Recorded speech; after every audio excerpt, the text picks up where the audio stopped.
Are you ready? Are you ready? Are you ready? Thank you so much అండి. First of all myself Murthy and Kavitha. మేము వచ్చింది Telangana state Warangal district Narsampet నుంచి వచ్చాము. Vestige అనే కంపెనీకి రాకముందు ఎంతమంది ఈ హాల్లో కొత్త వాళ్ళు ఉన్నారు? ఒకసారి please raise your hands.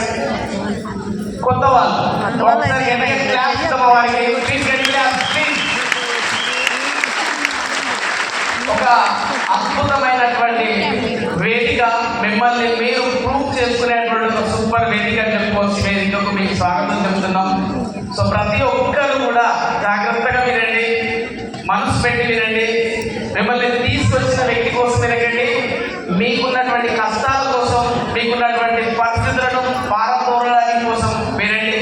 So అలా వింటారని కోరుకుంటూ, వెస్టీజ్ కంటే ముందు మూర్తి అండ్ కవిత మేమేంటి, ఎక్కడి నుంచి వచ్చామనే చిన్న నా యొక్క ఇంట్రడక్షన్ కంప్లీట్ చేసుకొని, ఎవరైతే కపుల్గా వచ్చారో, నిజంగా ఎవరైతే హస్బెండ్ సింగిల్గా వచ్చారో, ఎవరైతే సింగిల్ లేడీగా వచ్చారో, లేదంటే బ్యాచిలర్స్ ఉన్నారో, what ever it is, but session complete, Kavitha madam session complete అయిపోయిన తర్వాత నిజంగా ఒక హోప్ క్రియేట్ అవుతుంది.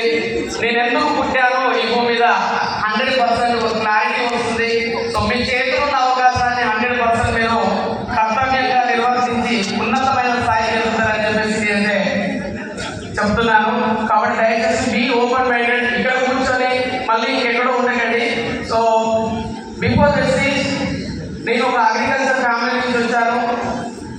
ఒక 10th క్లాస్ తెలుగు సబ్జెక్ట్లో ఫెయిల్ అయిపోయినటువంటి వ్యక్తిని. సో 10th కంప్లీట్ అయిపోయిన తర్వాత చదువు అర్థం కాలేదు. కానీ మీ అందరికీ తెలిసింది, మనిషి అన్నప్పుడు ఏదో ఒక పని చేస్తూ బ్రతకాలి తప్పది. కాబట్టి నేను ఒక చిన్న టౌన్కి వెళ్ళి ఒక ఫర్టిలైజర్ షాప్లో గుమాస్తాగా స్టార్ట్ అయినా. అక్కడి నుంచి 1800 రూపాయల సాలరీతో స్టార్ట్ అయినా. అలా చేస్తూ 14 సంవత్సరాలు కంప్లీట్ చేసుకున్న తర్వాత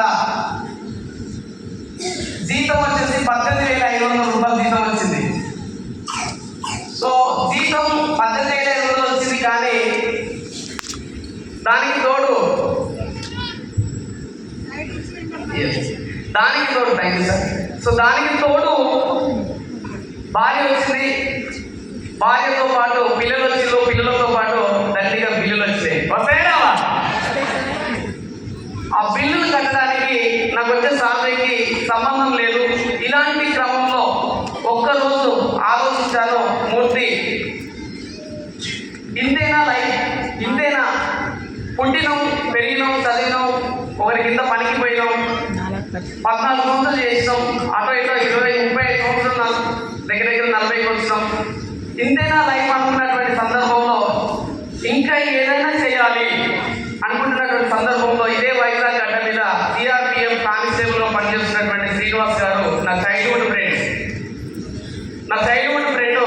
తను నాకు ఒక మంచి ఆపర్చునిటీ ఉంది మూర్తి, నువ్వు విను అని చెప్పగానే, నువ్వు చేస్తున్నావు అని అడిగాను. ఎస్ చేస్తున్నా అన్నాడు. ఒక గవర్నమెంట్ ఎంప్లాయీని నీకే అంత అవసరం ఉంటే ఒక ప్రైవేట్ ఎంప్లాయీని, దట్టు ఇంటి పరిస్థితి నాకు తెలుస్తుంది, నేను ఎందుకు వినకూడదు, ఐఎమ్ రెడీ అని చెప్పేసి 2019 అక్టోబర్ 15వ తారీఖు 7:35 భగవంతుడి ఆపర్చునిటీ నాకు ప్రసాదించాడు. ఆ రోజు నిర్ణయం తీసుకున్నాను. నా భార్యతో డిస్కస్ చేశాను.